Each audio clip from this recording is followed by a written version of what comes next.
Conan O'Brien's edgy wit rescued yet another overlong, narcissistic Oscars ceremony.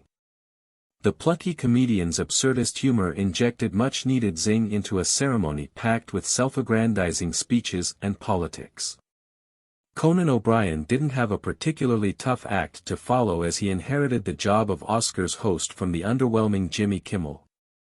But the talk show anchor-turned-comedy podcaster nonetheless exceeded expectations with an enjoyably live-wire performance from Hollywood's Dolby theater that combined zingers, absurdist humor and a truth-to-power joke at the expense of Donald Trump.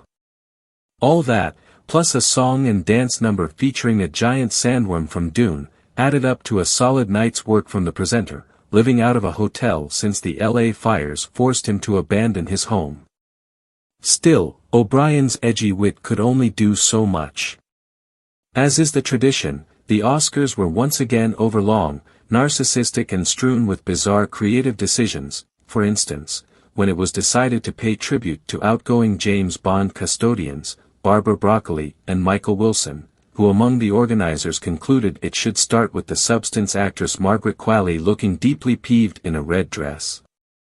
Or that the ideal trio to serenade us with a selection of 007 hits would be K-pop star Lisa, TikTok favorite Doja Cat and Croydon powerhouse Ray, unrecognizable away from her natural habitat of the winner's podium at the Brits. There wasn't much politics until suddenly, there was lots of it.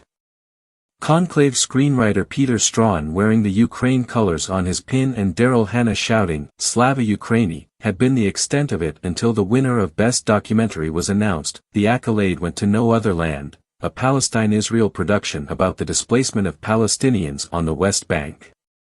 Given the subject matter and the context, it was inevitable that the collective behind the film would speak out, and so they did. We call on the world to take serious action to stop the injustice and stop the ethnic cleansing of the Palestinian people, said co-director Basil Adra. He was joined by his Israeli co-director Yuval Abraham, who said American foreign policy was blocking the path to peace. The chorus of cheers that rang out stood in contrast to the frosty silence that greeted director Jonathan Glazer when he said something to the same effect last year. That was followed by O'Brien taking a pot shot at Trump when referencing the all-conquering Anora, about a sex worker who marries the son of an oligarch. I guess Americans are excited to see someone finally stand up to a strong Russian, he said.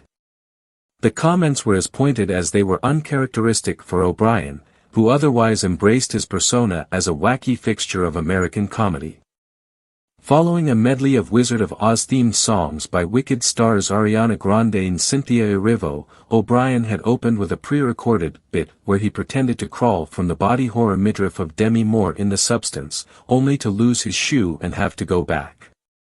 His monologue was brisk, and even when the jokes didn't exactly land, he had the very un-American capacity to get things moving again by laughing at himself. Needless to say, such self-deprecation was nowhere to be found in the acceptance speeches, which, in the case of the brutalist's Adrien Brody, threatened to go on longer than the 3-hour-plus movie for which he had won Best Actor. He was, however, eclipsed by Best Supporting Actress winner, Zoe Saldana. Accepting the award for Emilia Perez, she started by shouting, nay, screaming, at her mother. Next, she went full Gwyneth Paltrow by bursting into tears, and proceeded to deliver a moving speech about how proud her immigrant grandmother would have been of her. A rare exception to all the self-aggrandizement was composer Daniel Blumberg, winner of Best Score for The Brutalist. He was a picture of self-effacement as he received his gong. Blumberg, as any student of mid-2000s British rock will know, was once a member of NME Fixture's Cajun Dance Party and Yuck, his victory thus representing landfill indie's greatest moment since Pete Doherty sorted himself out for a new hat several years ago. No Oscar ceremony in history has ever flown by, and the 2025 edition lagged in places. That despite the enthusiasm of the in-house orchestra, which played off the winners when they'd barely had time to open their mouths, Brody, winning his second Oscar, shushed the musicians by telling them he'd done this before. There was also the traditional in memoriam section. Reconfigured in the wake of the death of Gene Hackman, it opened with a stirring tribute by his friend Morgan Freeman.